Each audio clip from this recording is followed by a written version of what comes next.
Hello students. आज हम जो टॉपिक पढ़ रहे हैं वो टाइप ऑफ फ्रिंजेस है इन अ माइकलसन इंटरफेरोमीटर। लास्ट क्लास में हमने माइकलसन इंटरफेरोमीटर का कंस्ट्रक्शन और उसकी वर्किंग देखी थी। उसमें अगर आपको याद हो तो हमने देखा था कि दो मिरर थे M1 और M2 जो कि पॉलिश्ड थे और उनको परपेंडिकुलर रखा था हमने M1 और M2 को।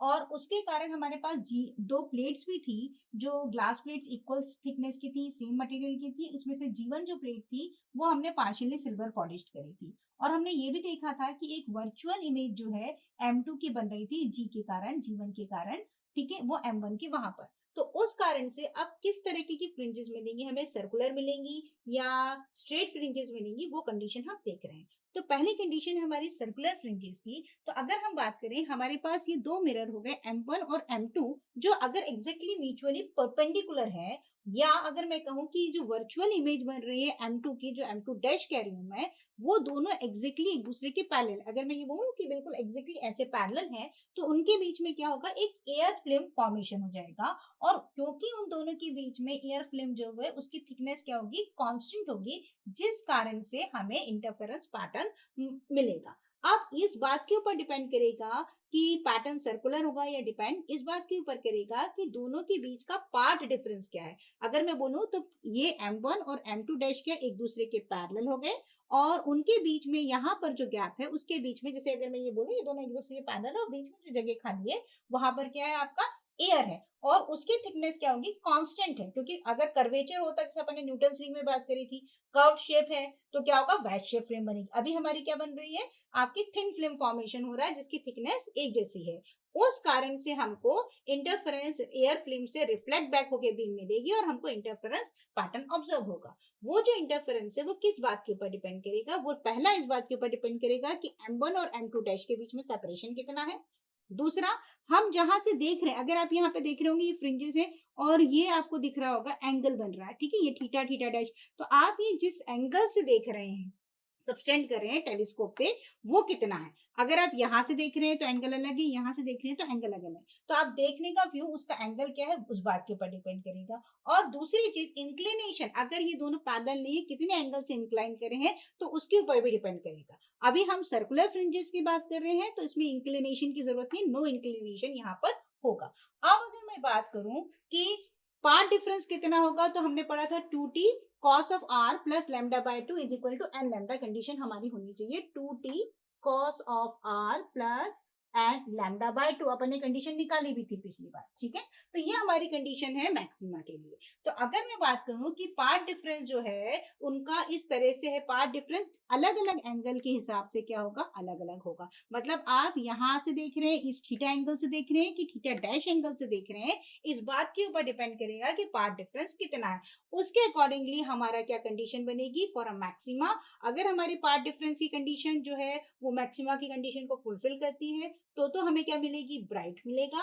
और अगर हमारी पार्ट डिफरेंस की सेटिस्फाई करती है कंडीशन मिनिमा की, तो हमें वहां पे क्या मिलेगा, डार्क मिलेगा। अब अगर हम यहाँ पे देखें तो ये आर एंगल आपका दिख रहा है यहाँ पर। अगर हम ये बात करें तो ये जो इमेज फॉर्मेशन हो रहा है ये इंफिनिटी पे हो रहा है, बहुत नीचे साइड पे हो रहा है। तो इसके लिए हम ऑब्जर्व करेंगे किससे, टेलीस्कोप से हम इसको ऑब्जर्व करेंगे फोकस करके। तो हमें क्या मिलेगा, सर्कुलर के लिए कंडीशन क्या होगी हमारी, कि दोनों को M1 और M2 डैश को पैरेलल होना चाहिए, ठीक है। कितने एंगल ऑफ इंक्लिनेशन से हम इसको देख रहे हैं वो होना चाहिए, और अगर इन दोनों के बीच में एंगल नहीं है, जीरो है, तो हमें क्या मिलेगा, सर्कुलर फ्रिंज मिलेगी। अब दूसरी चीज जिसे हम कह रहे हैं आपका लोकलाइज्ड फ्रिंजेस, ये जो आपका डायग्राम दिख रहा है ये आपको लोकलाइज्ड फ्रिंज का। अभी क्या था, ये दोनों एक दूसरे के एग्जैक्टली पैरेलल थे। अब अगर मान लीजिए ये दोनों एक दूसरे के एग्जैक्टली पैरेलल नहीं है, या अगर मैं ये कहूं M1 और M2 dash is not exactly parallel, और M1 और M2 is not exactly perpendicular, दोनों ही कंडीशन बोल रही हूँ। M2 क्या है, एक वर्चुअल इमेज है, M2 डैश जो है वर्चुअल इमेज है किसकी, M2 की। अगर M2 और M1 एक दूसरे के एग्जैक्टली परपेंडिकुलर नहीं है, या अगर मैं बोलूं कि M1 और M2 डैश एक दूसरे के एग्जैक्टली पैरेलल नहीं है, तो जो एयर फिल्म फॉर्मेशन होगा वो कैसा होगा, प्लेन नहीं होगा, यानी कि यूनिफॉर्म थिकनेस का नहीं होगा। उसके कारण हमें क्या मिलेगा, वैज शेप फिल्म, जैसा हमने न्यूटन रिंग में बात करी थी। तो उसके कारण हमारी थिकनेस फिल्म की चेंज होगी और एंगल ऑफ इंक्लिनेशन चेंज होगा, जिसके कारण शेप ऑफ द फ्रिंज भी चेंज होगा और पार्ट डिफरेंस के ऊपर डिपेंडेंट है। तो अगर मैं पहला केस देख रही हूँ पहले मैं इसके बी वाले केस की बात करती हूँ। पहला बी केस में अगर हम देखें तो ये आपकी जो इमेज दिख रही है आपको बी वाले केस में, टू मिरर जो है एक दूसरे के इंटरसेक्ट कर रहे हैं मिडिल से। अगर आप यहाँ देखेंगे तो ये दोनों इसकी M2 डैश मतलब वर्चुअल इमेज जो है वो M1 के ऊपर एक सेंटर से इंक्लाइन कर रही है। उस कारण से मुझे जो थिकनेस होगी वो चेंज होने के कारण मुझे क्या है, फ्रिंजेस सर्कुलर ना मिलके कैसी मिल रही, स्ट्रेट लाइन फ्रिंजेस मिल रही। ठीक है, दूसरी तरफ अगर हम एंगल डायग्राम ए और सी की अगर हम बात कर रहे हैं, तो अगर आप यहाँ पे देख रहे होंगे तो आपने बिल्कुल नोट किया होगा, जैसा कि हमने न्यूटन्स रिंग से पहले वैज शेप फिल्म की फॉर्मेशन की बात करी तो यहाँ पे आप देखिए एंगल बन रहा है और थिकनेस क्या हो रही है, चेंज हो रही है। यहाँ पर भी क्या हो रही है, थिकनेस चेंज हो रही है। तो इन दोनों में क्या हो रहा है, आपके पास वेज शेप फिल्म फॉर्मेशन के कारण जो आपको मिल रहा है वो कर्वेचर मिल रहा है, और सेंटर से इधर से साइड अगर आपका M2 डैश नीचे की साइड है या M1 डैश M2 डैश ऊपर की साइड है, तो ये वाला फॉर्मेशन इसके राइट हैंड, मेरे हाथ के बोलूं तो ये लेफ्ट हैंड साइड में सर्कुलर जा रहा है और यहाँ पे राइट हैंड। तो कर्व फ्रिंजेस हमको ऑब्जर्व होंगी with the help of convex.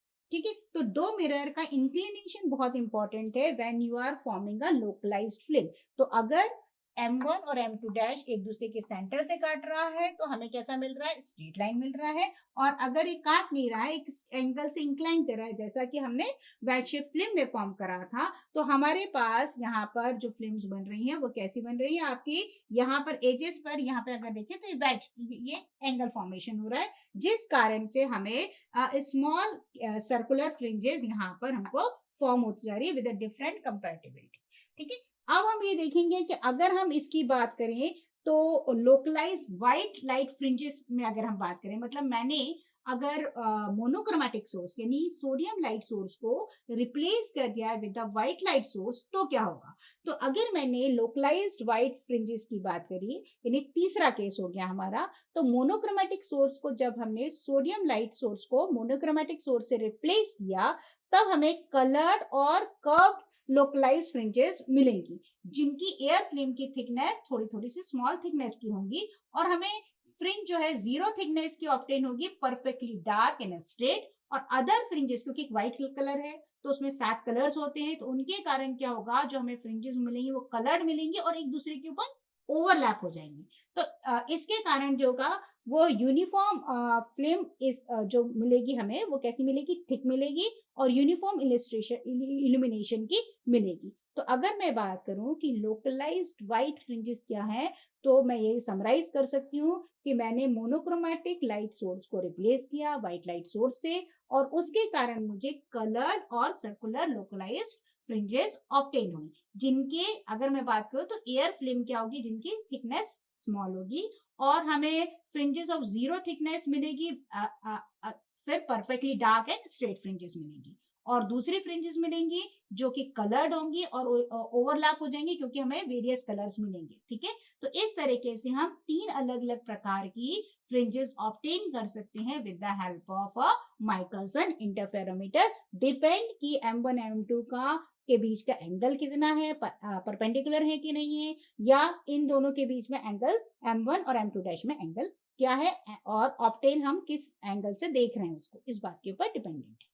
अब आगे हम देखेंगे कि किस तरह से हम इसके एप्लीकेशंस कहाँ-कहाँ हैं। तो अभी हमने देखा कि किस तरह से माइकलसन इंटरफेरोमीटर से हम सर्कुलर या प्लेन फ्रिंजेस बना सकते हैं, डिपेंड ऑन द कंडीशंस।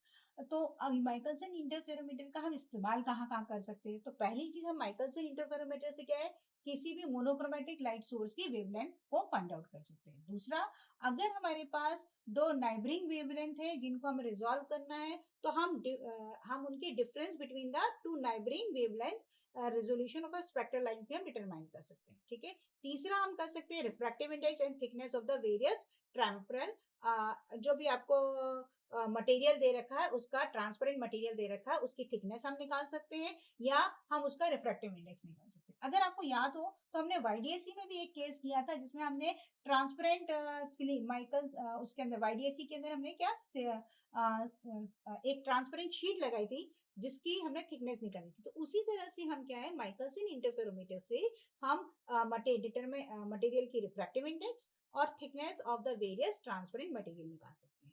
इसके अलावा हम इसका इस्तेमाल जो है स्टैंडर्ड मीटर्स में वेवलेंथ को निकाल लाइट की वेवलेंथ को मेजर करने के लिए लिख सकते हैं, या और भी पर्पसेस के लिए हम इसका इस्तेमाल कर सकते हैं।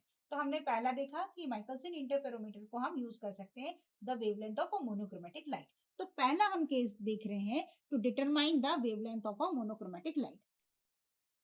मोनोक्रोमेटिक लाइट कि अगर हम वेवलेंथ की बात करें तो पहला हमने माइकलसन इंटरफेरोमीटर में, जैसे अभी थोड़ी देर पहले ही देखा था, कि हम सर्कुलर फ्रिंजेस किस तरह से बना सकते हैं जब M1 और M2 जो है हमारा एक दूसरे के परपेंडिकुलर होगा, या M1 और M2 डैश एक दूसरे के पैरेलल होगा, तो हमें सर्कुलर फ्रिंजेस मिलेंगी और जो हमारा सेंटर होगा वो ब्राइट स्पॉट होगा। अगर हम ये मान लेते हैं कि जो फिल्म बन रही है उसकी थिकनेस स्मॉल टी है, तो टी हमारे पास क्या हो गया, thickness of the thickness of the air film। जैसे हमने पहले देखा था कि M1 और M2 डैश एक दूसरे के पैरेलल है, तो बीच में जो जगह खाली है वो क्या हो गया, आपका एयर फिल्म फॉर्मेशन हो जाएगा। और एयर फिल्म फॉर्मेशन होने के कारण जो एयर फिल्म की थिकनेस है वो यूनिफॉर्म रहेगी, तो टी हमने क्या मान लिया, thickness of the air film हो गया। ठीक है। अब ऑर्डर अगर हम बात करें, एन ऑर्डर हो सकता है। तो लेट अस सपोज अगर हम नॉर्मली इंसिडेंस की बात कर रहे हैं तो हमारा cos of r is equal to 1। अगर आपको फॉर्मूला याद हो तो हमने फॉर्मूला लिखा था 2t cos of r plus lambda by 2 is equal to n lambda, circular के लिए, ब्राइट के लिए। ठीक है। तो अगर नॉर्मली इंसिडेंस हो रहा है तो cos ऑफ r की वैल्यू कितनी हो गई, 1 हो गई। तो उस कंडीशन में अगर हम बात कर रहे हैं तो हमारा इक्वेशन क्या हो जाएगा, 2t plus lambda by 2 is equal to n lambda. इसको हम कंडीशन नंबर 1 नाम देते हैं। ठीक है। अब अगर मान लो कि किसी कारण से M1 में को हमने मूव किया है away from the M2 dash, और उसके कारण लैम्डा बाय 2 हमने मूव किया। मतलब मैं ये कहना चाह रही हूँ कि अगर मैंने M1 मिरर को is move lambda by 2 away from the M2 dash, मतलब M1 को मैंने लैम्डा बाय 2 डिस्टेंस से M2 डैश से दूर करा, तो उस कारण से एक एडिशनल पाथ डिफरेंस इंट्रोड्यूस हो जाएगा, वो होगा लैम्डा, और वो किस में इंट्रोड्यूस हो जाएगा, इन एन एन प्लस 1 है। तो ब्राइट स्पॉट कहाँ बनेगा, अब हमको मिलेगा एन की जगह कहाँ मिलेगा, एन प्लस 1th जगह पर हमको ब्राइट स्पॉट व्यू होगा। इस कारण से जो अगर आप टाइम बात कर रहे हो, जो M1 को मूव किया है हमने at a distance lambda by 2, तो next bright distance will be appeared at the centre of the field. तो इस कारण से अगर मैं मान लूं कि n नंबर ऑफ फ्रिंजेस हैं that cross across the centre of the field, तो मिरर अगर आपका M1 है और वो मूव कर रहा है with the initial position x1 to the final position x2, मतलब मैंने क्या किया, धीरे धीरे करके M1 मिरर को मूव किया। अगर मान लो x1 पोजीशन पे पहले M1 मिरर था, अब कहां पर आ गया है, x2 पोजीशन पे आ गया है, नई पोजीशन उसकी यहाँ आ गई। ठीक है। तो उस कारण से अगर हम लिखें तो हम क्या लिख सकते हैं, n lambda by 2 is equal to x2 minus x1, ये हमारी चेंज इन पोजीशन होगी। ठीक है। तो लैम्डा इज इक्वल टू कितना हो जाएगा, 2 times x2 minus x1 divided by n। ये हमारी वेवलेंथ की फॉर्मूला। x1 माइनस x2 क्या हो गया आपका, ये डिफरेंस है जो दोनों की पोजीशन में है, और इसको हम माइक्रोमीटर स्क्रू से मेजर कर सकते हैं, है ना। n क्या है, एक्चुअली काउंट है। तो एक्सपेरिमेंटली अगर हम टाइम करना चाहें तो हम इस तरीके से इसको फाइंड आउट कर सकते हैं यहाँ पर कि लैम्डा की वैल्यू, अगर मैं M1 को कितना डिस्टेंस मूव कर रही हूँ वो मैं माइक्रोमीटर से स्क्रू से ले लूँ, और कितना नंबर ऑफ काउंट्स हुए वो एन देख लूँ, तो मेरे पास क्या हो जाएगा, किसी भी सोर्स का या मोनोक्रोमेटिक सोर्स का वेवलेंथ मैं इस तरह से फाइंड आउट कर सकती हूँ। तो अगर मैं इसको कंक्लूड करूँ कि कैसे हमने मोनोक्रोमेटिक लाइट सोर्स की वेवलेंथ को फाइंड आउट किया, तो हमने क्या किया, इनिशियली माना कि M1 और M2 एग्जैक्टली पैरेलल थे उस कंडीशन में, और नॉर्मल कंडीशन में हमारे cos of r is equal to 1 था, और 2t cos of r lambda by 2 में हमने cos ऑफ r को रखा, ये हमारी कंडीशन होगी। ठीक है। अब अगर मैं M1 मिरर को लैम्डा बाय 2 अवे कर रही हूँ M2 डैश से, एडिशनल पाथ डिफरेंस लैम्डा का will be introduce, and hence the n plus 1th bright spot will appear at the centre of the field. thus each time हम mirror को इतने ही distance पे move करते जाएंगे, lambda by 2 distance से, तो हमारा क्या होगा, उतने डिस्टेंस से मूव होते हुए n plus 1 और आगे बढ़ते जाएंगे हम, और हमें अलग अलग पॉइंट, सेंटर पॉइंट पे फील्ड को मूव कर। लेट अस सपोज मैंने n नंबर ऑफ फ्रिंजेस को मूव करके across the centre of the field तो ले गई मिरर m1 को मूव करने पर, तो मेरे पास जो ये वैल्यू आई कि x1 से मैं कहाँ चलेगी x2 पर, और कितने नंबर ऑफ मूव्स करे मैंने n, तो n lambda by 2 is equal to x2 minus x1, तो लैम्डा इज इक्वल टू कितना हो गया 2x2 minus x1 divided by n। तो इस तरीके से हम वेवलेंथ मोनोक्रोमेटिक सोर्स का निकाल सकते हैं। अब हम दूसरी चीज की बात करते हैं जो है determination of difference in the wavelength. तो अगर हम वेवलेंथ में determination of the difference in the wavelength, तो ये हमारा सेकेंड पॉइंट हो गया, determination of difference in wavelength. अभी तो क्या था, हमने एक ही वेवलेंथ की बात करी। अगर मान लीजिए हमारे पास दो वेवलेंथ है तो कैसे करेंगे, तो अगर मैं माइकलसन इंटरफेरोमीटर को कुछ इस तरह से एडजस्ट करती हूँ कि मुझे सर्कुलर फ्रिंजेस मिल रही, जैसे हमने पहले पढ़ा। अब अगर सोर्स के पास दो वेवलेंथ है, लेट अस सपोज लैम्डा 1 और लैम्डा 2, दो वेवलेंथ है और इस तरह से है कि lambda 1 is greater than lambda 2। अगर इस तरह से है और वो बिल्कुल क्लोज है, अगर मैं एक बात कहूँ तो सोडियम लाइट सोर्स सबसे अच्छा एग्जांपल है, जिसमें दो वेवलेंथ होती है 5890 एंड 5896 और they are very close to each other. तो अगर मेरे पास वेरी क्लोज वेवलेंथ के हैं और थिकनेस ऑफ द फिल्म जो है वो काफी स्मॉल है, तो जो पैटर्न हमें पार्शियली ऑब्टेन होगा, ठीक है, वो हमें पार्शियली कॉन्साइड होता हुआ मिलेगा। अगर as the mirror m1 is move slowly the two pattern separate, अगर हम देखें अगर मिरर को नहीं मूव कर रहे तो हमें क्या मिलेगा, लैम्डा 1 और लैम्डा 2 के पैटर्न एक दूसरे के ऊपर कॉन्साइड करते हुए मिलेंगे। पर अगर हम m1 को थोड़ा थोड़ा मूव करते हैं तो हमें क्या मिलेगा, ये सेपरेट होते हुए दोनों पैटर्न दिखेंगे। और when the thickness of the film is such that the dark fringe lambda 1 falls on the bright fringe of the lambda 2, जो आपने कंडीशन भी पढ़ी थी, ठीक है। तो लैम्डा 1 का जो ब्राइट पार्ट है या लैम्डा 1 का जो डार्क फ्रिंज है वो लैम्डा 2 के ब्राइट फ्रिंज पे पड़े एंड वाइस वर्सा। तो रिजल्ट हमें क्या मिलेगा, मैक्सिमम इंटर क्या कहना चाहिए, मैक्सिमा मिलेगा। एंड नाउ द मिरर अगर फर्दर हम मूव कर रहे हैं at the distance of x, तो नेक्स्ट हमें इंडिस्टिंक्ट पोजीशन जो मिलेगी वो दूसरे वेवलेंथ पे मिलेगी। तो अगर हम बात करें कि अगर if n is the fringe of lambda 1 appears at the center, then n1 plus 1 is the fringe for lambda 2 which appears at the center of the field of the view। उस कंडीशन में अगर हम बात करें तो हमारे पास x condition हो गई किसके लिए, लैम्डा 1 हमने क्या था, wavelength for the let us suppose lambda 1 मेरे पास 5890 आर्मस्ट्रांग का है, लैम्डा 2 मेरे पास 5896 आर्मस्ट्रांग का है, और इसके डार्क पर इसका ब्राइट फॉल हो रहा है, ठीक है। तो अगर हमारे पास पहली पोजीशन होगी n लैम्डा 1 बाय 2, तो दूसरी उसके लिए उसी टाइम पर क्या पोजीशन होगी, पोजीशन वही है n प्लस 1th फ्रिंज होगी लैम्डा 2 बाय 2 की। अब इस कंडीशन में अगर हम बात कर रहे हैं तो n निकाल लें, तो इस वाले से निकालते हैं, n इज इक्वल टू कितना हो जाएगा 2x by lambda 1 and n plus 1th की पोजीशन कितनी हो जाएगी, that is equal to 2x upon lambda 2, ठीक है। अब इन दोनों को सब्ट्रैक्ट अगर हम कर दें तो हमें वो डिफरेंस मिल जाएगा। तो अगर हम इन दोनों को सब्ट्रैक्ट कर दें तो कितना हो जाएगा हमारे पास, n plus 1th minus n, तो हमारे पास आ गया n plus 1 minus of n, that is equal to कितना हो जाएगा 2x। अगर हम इसे लिखें तो lambda by 2 minus 2x lambda by 1, तो 2x कॉमन निकल सकता है, तो ये आ गया 2x 1 upon lambda 2 minus 1 upon lambda 1। इसको थोड़ा सा रीराइट कर लेते हैं, तो हमारे पास आ गया 2x lambda 1 minus lambda 2, lambda 1 minus lambda 2 divided by lambda 1 into lambda 2, ठीक है। अब हमने क्या कहा था, difference, determination of difference of the wavelength. Difference of the wavelength क्या चीज है मेरी, ये चीज है। तो ये क्या आ रहा था आपके पास n plus 1 into minus of n। तो अगर हम इसको रीराइट कर लेते हैं, यहाँ पर रीराइट करते हैं, तो हमारे पास कितना, हमें ये निकालना है लैम्डा 1 माइनस लैम्डा 2, दोनों वेवलेंथ के बीच का डिफरेंस। तो कितना हो जाएगा, lambda 1 minus lambda 2 is equal to कितना हो जाएगा, ये चीज उधर चली जाएगी और 2n नीचे आ जाएगा। तो ये कितना हो गया, लैम्डा 1 लैम्डा 2 डिवाइडेड बाय आपके पास कितना हो गया ये वैल्यू हो जाएगी आपके पास, that is divided by 2x and n plus 1। ठीक है, ये हो जाएगा वैल्यू।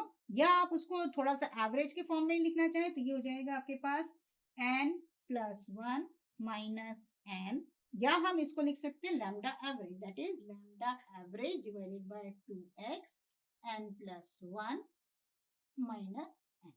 ये हमारा फॉर्मूला इसके लिए बन जाएगा। तो अगर हम मीन निकालना चाहते हैं तो लैम्डा 1 लैम्डा 2 अगर हम इसका मीन निकालेंगे तो कितना हो जाएगा हमारे पास, दैट इज 5893 आर्मस्ट्रॉन्ग। तो इस तरह से हम क्या कर सकते हैं, मिरर को डिफरेंट पोजीशन पे M1 को मूव करके दो कॉन्जिक्यूटिव पोजीशंस पे हम मैक्सिमम इंडिकेशंस जो हमारे डिफरेंस आ रहे हैं उन डिफरेंस इन वेवलेंथ को हम फाइंड आउट कर सकते हैं। तो ये मैक्सिमम कितना डिफरेंस हम निकाल सकते हैं दो नियर बाय वेवलेंथ का। अब हम तीसरा केस देखेंगे, determination of thickness of a thin film. अभी हम तीसरा केस देख रहे हैं जो एप्लीकेशन है माइकलसन इंटरफेरोमीटर का, वो है determination of thickness of a thin plate. अगर हमने दो कंडीशंस में देखा था कैसे हम वेवलेंथ को फाइंड आउट करते हैं, कैसे हम डिफरेंस इन द वेवलेंथ को फाइंड आउट करते हैं। अगर मैं माइकलसन इंटरफेरोमीटर को सेट करती हूँ कि मुझे क्या है, व्हाइट लाइट को यूज करा, मैंने लोकलाइज फ्रिंजेस बने और क्रॉस वायर को मैंने इस तरह से सेट किया है कि सेंट्रल फ्रिंज पे हो।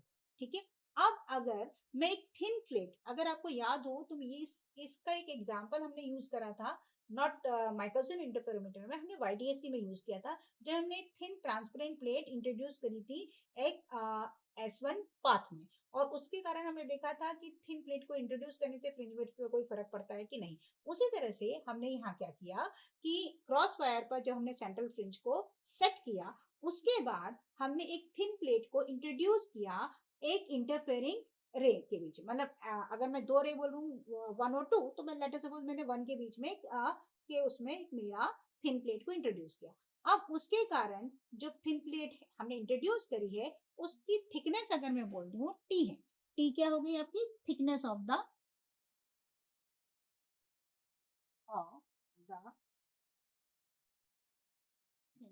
प्लेट, या थिक प्लेट, या जो भी आपने प्लेट लगाया है वो उसकी थिकनेस होगी। ठीक है, अब आपने रिफ्रैक्टिव इंडेक्स जो है, क्योंकि आपने ट्रांसपेरेंट बोला है अगर, तो रिफ्रैक्टिव इंडेक्स जो भी उस मटेरियल का है वो म्यू हो गया रिफ्रैक्टिव इंडेक्स का, उस प्लेट का। रिफ्रैक्टिव एयर होता तो 1 लिख लेते हम। ठीक है, इस कारण से जब हमने एक प्लेट को इंट्रोड्यूस करा जिसकी थिकनेस टी थी और रिफ्रैक्टिव इंडेक्स म्यू था, तो उस कारण से पाथ में कोई चेंज आएगा, वो हो गया आपका 2 म्यू माइनस 1 ऑफ टी। ठीक है, अब अगर हम फ्रिंजेस की बात करें तो फ्रिंज क्या करेगी, अगर आपको YDSC का भी एग्जांपल याद हो तो उसमें भी हमने देखा था कि जो फ्रिंज है अपनी पोजीशन को शिफ्ट करती है, तो उसी तरह से fringe will shift from its position. तो मिरर अगर आपने M1 इज मूव, थोड़ा सा मूव करा है बैकवर्ड डायरेक्शन में या फॉरवर्ड डायरेक्शन में, उस कारण से टिल हमको कैसा मूव करना पड़ेगा, अगर क्योंकि अगर हम इसको समझें तो हमने क्या किया है कि एक व्हाइट लाइट ली और उसको हमने लोकलाइज फ्रिंजेस को बनाया, क्रॉस वायर को सेट किया सेंट्रल फ्रिंज पे, इसके बाद हमने एक थिन प्लेट को इंट्रोड्यूस करा किसी भी इंटरफेयरिंग रे के पाथ में। उसके कारण जिसकी फ्रिंज की जो प्लेट की थिकनेस थी वो टी थी, म्यू था उसका रिफ्रैक्टिव इंडेक्स, और उसके कारण जो पाथ में चेंज आया वो आया 2 mu T minus 1, 2 T mu minus 1। अब जो फ्रिंजेस है वो अपनी पोजीशन से चेंज हो गई है। अब उसके लिए मुझे क्या करना पड़ेगा, मिरर M1 को या तो फॉरवर्ड डायरेक्शन में या बैकवर्ड डायरेक्शन में करना पड़ेगा जब तक कि central fringe will coincide with the cross wire. इस तरह से अगर मैंने x डिस्टेंस से मिरर M1 को चलाया है ताकि कि मैं उस क्रॉस वायर पे सेंट्रल फ्रिंज को ला सकूं, तो मैं अगर बात करूं तो वो डिस्टेंस हार्डली माइक्रोमीटर में हम उसको मेजर कर सकते हैं। तो अगर हम इसके लिए जो इक्वेशन लिखेंगे वो कितना हो जाएगा, हमने लेटर सपोज चलाया 2x that is equal to 2 mu minus 1 of t, और thickness that is t to cancel that is equal to x upon mu minus 1। तो मैं किसी भी, अगर मुझे उस मटेरियल का रिफ्रैक्टिव इंडेक्स पता है तो मैं क्या टी थिकनेस की जो प्लेट मैंने इंट्रोड्यूस करी है उससे मैं पता लगा सकती हूँ कि कितना आपका थिकनेस है। तो हमने क्या बोला था, thickness of a thin plate. तो अगर आपके पास कोई मटेरियल है, उसकी प्लेट की थिकनेस आपको नहीं पता है, या अगर आपको थिकनेस पता है और रिफ्रैक्टिव इंडेक्स नहीं पता है, तो भी आप इसको फाइंड आउट कर सकते हैं। वो कैसे कर सकते हैं, mu minus 1 is equal to x upon t, that is mu is equal to x upon t plus 1। तो इस तरह से हम दोनों चीजें फाइंड आउट कर सकते हैं कि रिफ्रैक्टिव इंडेक्स नहीं पता है मटेरियल का, तो भी हम फाइंड आउट कर सकते हैं। अगर मुझे मटेरियल की थिकनेस पता है, कितना डिस्टेंस मैंने चलाया है, वो मैं देख सकती हूँ M1 को या मिरर को फॉरवर्ड या बैकवर्ड डायरेक्शन में, सो दैट मुझे सेंटर पे क्या मिले, आपका सर्कुलर फ्रिंज जो है वो क्रॉस वायर पे आ जाए। ठीक है, तो उतना डिस्टेंस हमने कितना चलाया वो माइक्रोमीटर से मेजर हो जाएगा हमारा एक्स। कि अगर हमें थिकनेस मालूम है तो ठीक है, अगर थिकनेस नहीं मालूम है, मटेरियल का रिफ्रैक्टिव इंडेक्स मालूम है, तो इन दोनों फॉर्मूले से मैं ये फाइंड आउट कर सकती हूँ। तो हमने इस पूरे वीडियो में अभी हमने 3-4 चीजें देखी कि किस तरह से माइकलसन इंटरफेरोमीटर का कंस्ट्रक्शन था, वर्किंग थी, उसके एप्लीकेशन पार्ट कहाँ-कहाँ थे, किस तरह से हम सर्कुलर फ्रिंजेस बना सकते थे, किस तरह से M1 और M2 डैश में अगर एंगल नहीं प्रॉपर है, पैरेलल नहीं है, इंक्लाइंड है या क्रॉस कर रहे हैं, तो किस तरह से लाइंस बन सकती है, ये हमने कंक्लूड किया। और किस तरह से हम अननोन या मोनोक्रोमेटिक लाइट सोर्स की वेवलेंथ फाइंड आउट कर सकते हैं, दो नियर बाय वेवलेंथ के बीच का डिफरेंस फाइंड आउट कर सकते हैं, या कोई थिन ट्रांसपेरेंट मटेरियल हमने डाला है उसकी थिकनेस प्लेट की फाइंड आउट कर सकते हैं। Thank you for watching.